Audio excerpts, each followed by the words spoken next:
எந்த மகாதேவரை என் அன்னையும் தந்தையும் பூஜிக்கிறார்களோ, எவரை பிரபஞ்சத்தோர் தன் இறைவனாக எண்ணுகிறார்களோ, எந்த மகாதேவர் ஆதி அந்தமற்றவரோ, எவரின் சிலையை கண்டால் மனம் நிம்மதி அடைகிறதோ, எவரின் பெயரில் அமைதி நிறைகிறதோ, அந்த சிவன் எவ்வாறும் இந்நிலையில் செயல்பட மாட்டார். நீ எனது சிவன் அல்ல.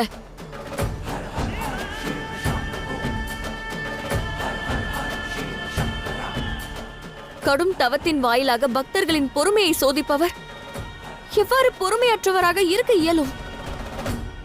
உன் மாயையை துறந்து உண்மையான ரூபத்திற்கு வா.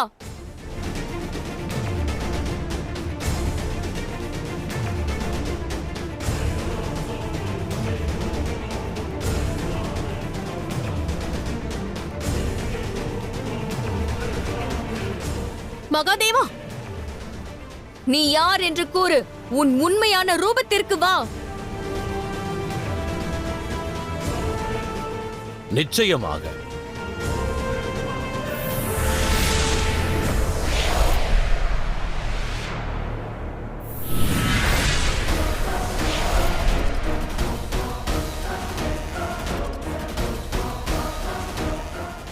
அற்புதம்!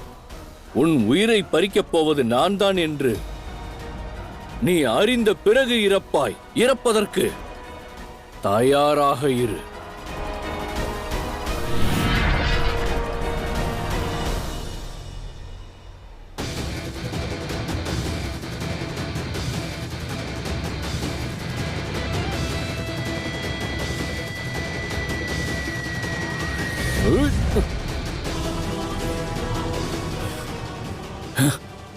எதுவரை என் தாக்குதலில் இருந்து தப்பிப்பாய்?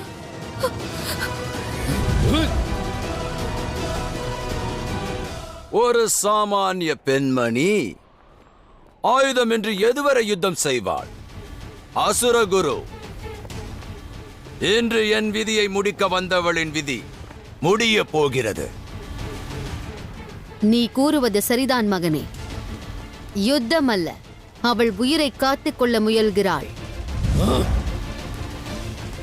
அவளுக்கு எந்த மாயையும் தெரியவில்லை. இல்லையேல் அவள் ஏதோ ஒரு மாய அஸ்திரத்தை நிச்சயம் பிரயோகித்திருப்பாள். தாங்கள் கூறியது சரிதான் தாயே. இவள் ஒரு சாமானிய பெண்மணிதான். அந்த யுத்தம் முடியும் வரை காத்திரு அசுரமாதா. சற்று பொறுமையாக இரு. அந்த பெண் தன் உயிரை காத்துக் கொள்கிறாளா இல்லையா என்பதை அனைவரும் காண்போம்.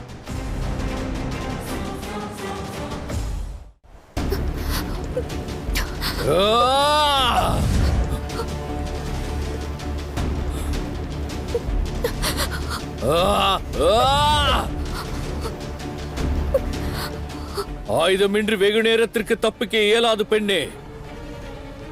என்னை விவாகம் செய்வதற்கு ஒப்புக்கொள், இல்லையேல் மடிவதற்கு தயாராக இரு. மரணத்தை ஏற்பேனே தவிர உன்னை இல்லை. பிறகு உனது விருப்பம்.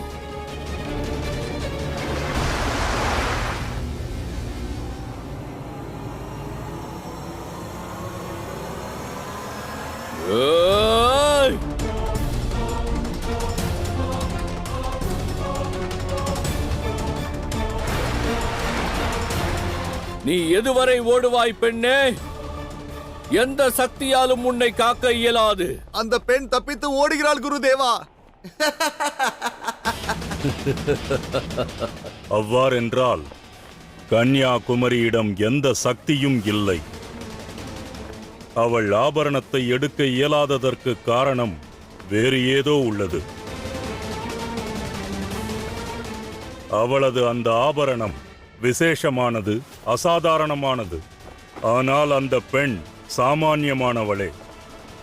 உடலளவிலும் மனதளவிலும் அவளுக்கு எந்த சக்தியும் இல்லை.